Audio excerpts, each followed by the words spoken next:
Hello' everyone, কি খবৰ আপোনালোকৰ? আশা কৰোঁ সকলো ভালেই আছে আৰু আমাৰো ভাল। আৰু সোমবাৰ আছিলে যিহেতু জীউৰ কাৰণে শৰাই দিবলগীয়া হৈ আছিলে। শৰাই দিব গ'লোঁ মন্দিৰত। ঘৰৰ ওচৰৰ পৰা অকণমান দূৰ আৰু ইমান দূৰ নহয়। জীউ গাড়ী থেকে থিয় হৈ যাবলৈ এতিয়া কোনো পইণ্টেই নবহে। হাই দিবলৈ হাই দিছে আৰু আমি গৈ আছোঁ। যিহেতু দিম বুলি ভাবি আছিলোঁ আৰু যোৱা হোৱা নাছিলে কাৰণে দিয়াও হোৱা নাছিলে, সেইকাৰণে ভাবিলোঁ সোনকালে দি আহোঁ শৰাইখন। আমাৰ ওচৰতে মন্দিৰ আছে, কিন্তু মানে মন্দিৰভাগ সন্ধিয়াহে খোলে। আৰু এতিয়া সন্ধিয়া খুলিলে নহ'ব আৰু দিনতে দিলেই ভাল লাগে শৰাইখন, হয়নে নহয়? আৰু আমি ভণ্টি মই দুইজনী মন্দিৰৰ ভিতৰলৈ। সেয়া মন্দিৰভাগ কেনেকুৱা লাগিছে আপোনালোকে সকলোৱে জনাব। আৰু সেই সোমবাৰে যিহেতু ইমান শৰাইও নাছিলে আৰু আমি ফাৰ্ষ্ট শৰাইখন দিলোঁগৈ। তাৰপাছতে বেলেগ মানুহ আহিছিলে, ইমান মানুহ হোৱা নাছিলে কাৰণে ধুনীয়াকৈ শৰাইখন দি গৈ আহিব পাৰিছিলোঁ।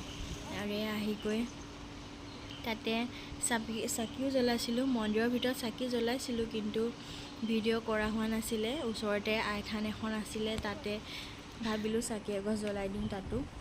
জীউ মই গ'লোঁ ওচৰতে থকা মন্দিৰভাগ খোলাই নাছিলে বাৰু, মানে খুলিবহে, সেইকাৰণে বাহিৰতে জ্বলাই থৈ আহিলোঁ আমি। যিহেতু আমি অকণ সোনকালে গৈছিলোঁ, সেইকাৰণে মন্দিৰভাগো খোলা নাছিলে।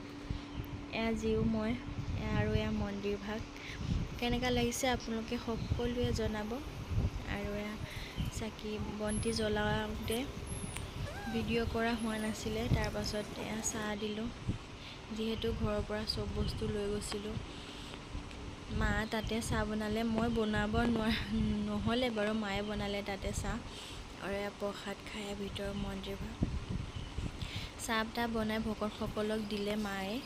মই ইমান কৰিব লগা হোৱাই নাছিলে, মায়ে কৰিলে চব। আৰু অহা সময়ত আমাৰ জীউ টোপনিয়া, বটলটো অঁতৰাই আনিলে তাই সাৰ পাই যায়, মানে ইমানে টোপনি। বটলটো লৈ ইমান ভাল পাইছে, ঠাণ্ডা পানী আছিলে।